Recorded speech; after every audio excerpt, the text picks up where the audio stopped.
Well, the last video I made, I read the official report of Dade's battle. Now I want to get to something interesting. One of the most interesting things I have while researching is that I come across letters written by the family of soldiers they haven't heard from, their husbands or sons that have not written in 2 years, and they're wondering if they're living or dead. So the families end up writing the Secretary of War, the commanding general of the Army, even the President of the United States. And these end up in the Adjutant General's office, who has the records of the post returns and the company muster rolls. So, anyway, here's a couple letters interesting. Uh, so the first one I'm going to read, it's a soldier. His name's William Stevens, and he enlisted with Major Dade in Baltimore a year before Dade's battle to the 4th U.S. Infantry. He reported sick at Key West in December 1835, the month that Major Dade and his command left Key West, and therefore was not on the boat that went to Fort Brooke. So he's not listed as a casualty list in the war. I don't think he was in a hurry to claim the children he left behind at home that his brother is caring for. So William Stevens, he's also a common name. He's from Baltimore, one of the largest cities in the United States. So he could turn up to be a number of different people by that name. So I didn't find any more information on him. The second soldier, his name's William Harris Scofield from Stamford, Connecticut, a little more unique name and a smaller town, born about 1810 or 1811, formerly of Captain Gardner's company, 2nd Artillery, found to be under command as a fourth sergeant. I'm not sure what the fourth sergeant is, with Captain Drain's Company D at the Battle of Withlacoochee. So he was not with Major Dade, but 3 days later, he is at the Battle of Withlacoochee. His enlistment ended and he was discharged on 4 November 1836. And apparently, he died in 1842 and was buried back in Connecticut, according to what I found on Ancestry. No telling if his death was related to the war. So go on the first letter, Baltimore, 25th February 24th, 1836. William Stevens, 4th Infantry, Company B, his brother inquires for him, says reported absent at Key West, Florida, sick on the muster roll of the late Brevet Major Dade's company for 31 December 35. February 25th, 1836, answered 26 February. And so this letter says Baltimore, February 24th, 1836. Dear Sir, I thank this occasion to inquire through you after the fate of William Stevens under the command of Major Dade. He enlisted in this city on October 1834 and left in November with Major Dade. He is my only brother and has led us with 3 children. Any information relative to him will be thankfully received. Your most obedient servant, Walter A. Stevens, number 5 North Harfin, Baltimore. P.S. Let us know if Major Dade's one company was with him at the time of his death.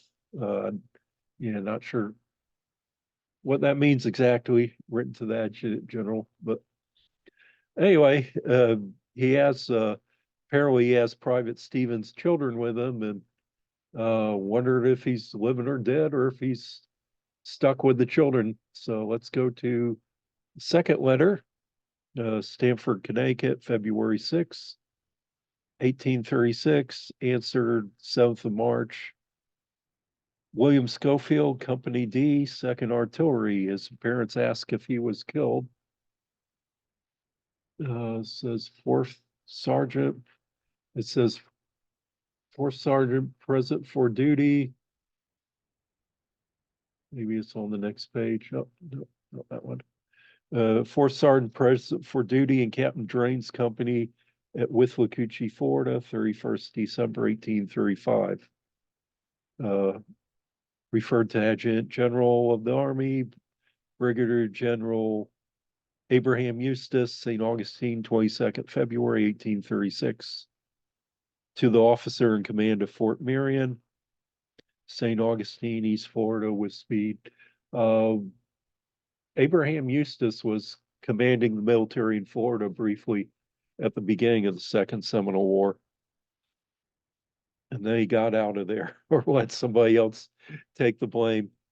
So it says, to the commanding officer at Fort Marion, sir, not having knowledge of your name, I thus beg the privilege of making the inquiry of you as to the situation of William H. Scofield, whether he is dead or alive, having recently received information of the massacre of two of the United States companies by the Indians and their officers, knowing that Captain Gardner formerly was his commander, induced his parents to believe that he was said William H. were among the slain.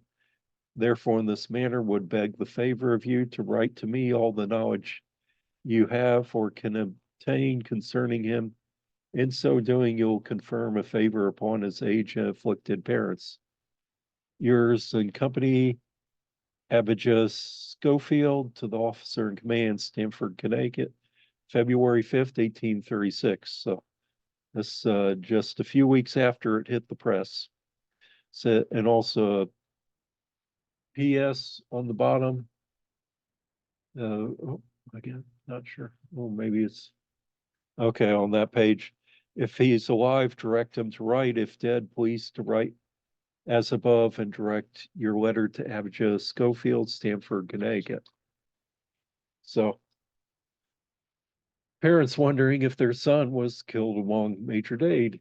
Okay, and the next letter is somebody who we know was killed with Major Dade, and he's on the list of soldiers that Frank Lummer has in his book, Massacre in Dade's Last Command.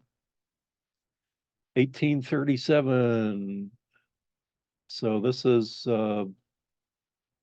almost 2 years after Major Dade was killed, October 1837. A letter from a widow of a soldier who died with Major Dade's command, writes to inquire about a pension and answered by the Army Adjutant General.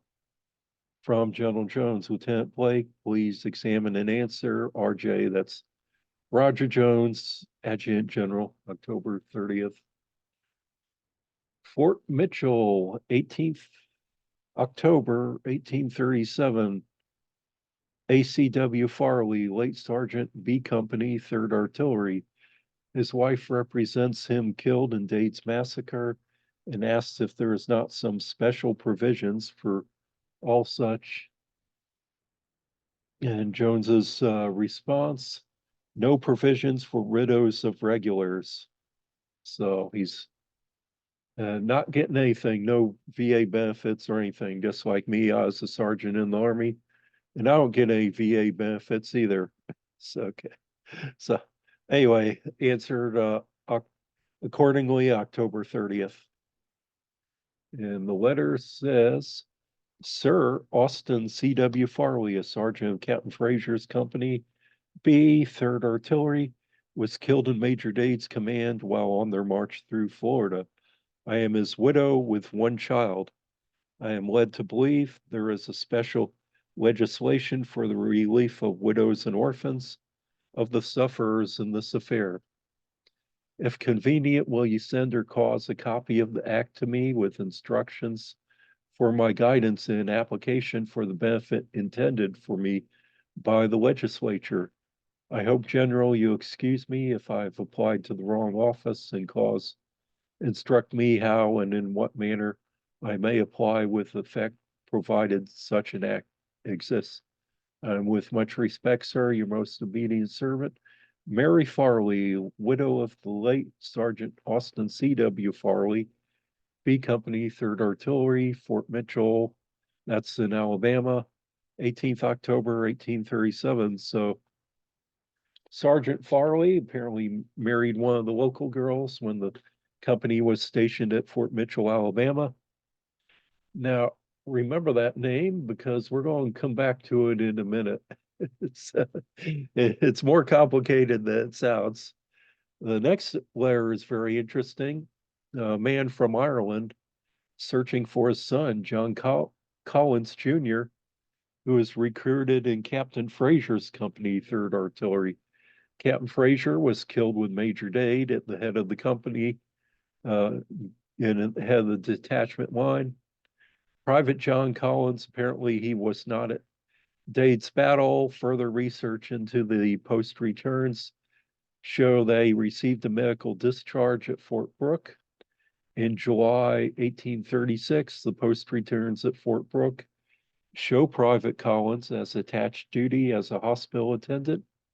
In April 1836, he's not listed among the casualties of the war, and we don't know whatever happened to him. No further information. It says report John Collins, a private Company B, 3rd Artillery, enlisted 27th August 1832 for 5 years and was discharged 31 July 1836 at Fort Brooke, Florida, by reason certificate of disability, compound fracture of the tibia. Adjutant General report submitted, Cork, Ireland, February 13th, 1840. John Collins' father inquiring for him, April 16th, 1840. So, of course, this is a letter from 1840. Major Dade had been killed about a little over 4 years earlier, and hadn't heard of him, heard what happened to him yet. Cork, Ireland, February 13th, 1840.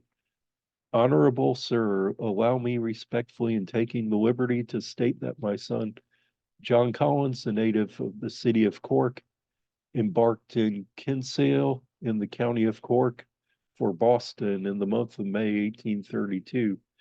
After he arrived in Boston, I was informed by a relative of mine who was present when my said son enlisted in Boston that he enlisted in the said year 1832 for the United States of America service. Also received intelligence that he was in East Florida under the command of Captain Fraser in the said American service. My said son detailed to me in his letter dated 1835, to the best of my knowledge, will return him an answer addressed to Captain Fraser. So his son wrote his father, so I'm with Captain Fraser in Florida. I did send him the answer addressed according, and since received no answer, I have also made every other inquiry respecting him since, but without effect.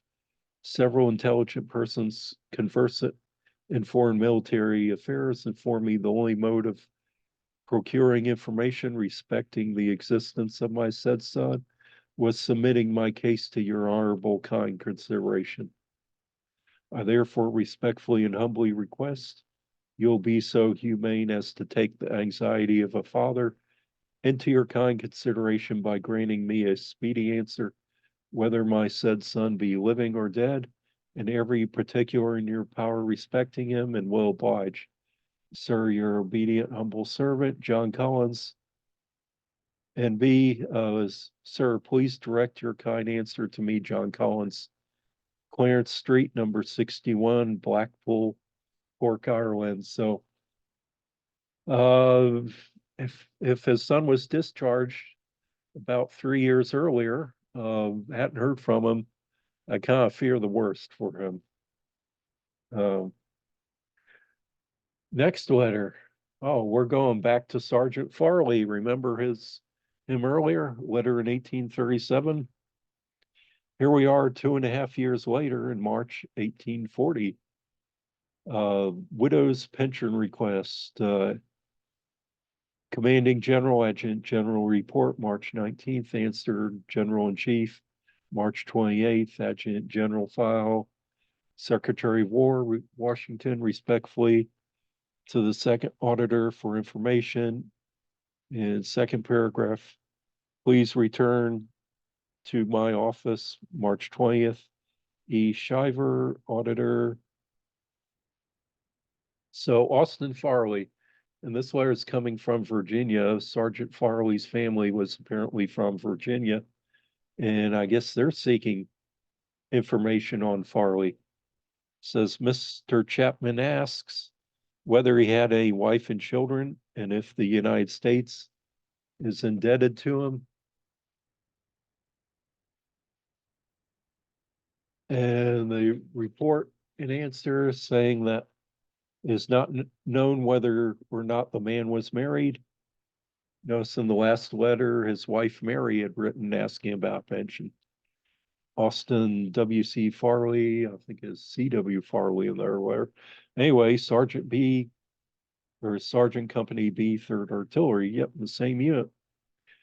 It says it appears to have $15.05 due to him for his pay from 1st of October to 28th December 1835, after deducting the amount paid to the sutler, which will be paid to the widow on producing evidence of his marriage. Second Auditor Office, 23rd March 1840. And so they're asking the wife if there's proof that she was actually married to him. And this is 2.5 years later after she had written the letter asking about that. And there's another letter attached where we are from Virginia. Honorable Secretary of War, sir, I am requested by some of the relatives of Austin Farley, who was killed at the Battle of Major Dade, to ask you if he had a wife and children. He wrote to them he was married. Also, if you have any knowledge where they are. Also to ask if the United States is not indebted to him for parts of his service, and so how much is due to him. Please answer these questions. Write to me at your earliest return mail. Respectfully, yours, William Chapman. So I guess apparently a attorney for the family. Writing said he was married, but we don't know to who or how many children he had. So questions that the family in Virginia is wondering too. Both writing about benefits from the sergeant. So no benefits due to the widow, but the survivor is owed $15.05 before the sutler takes his cut. So so there is some pay due on that. So hope you enjoyed that. I have one more letter of Major Dade's command, but I'll save this for another one.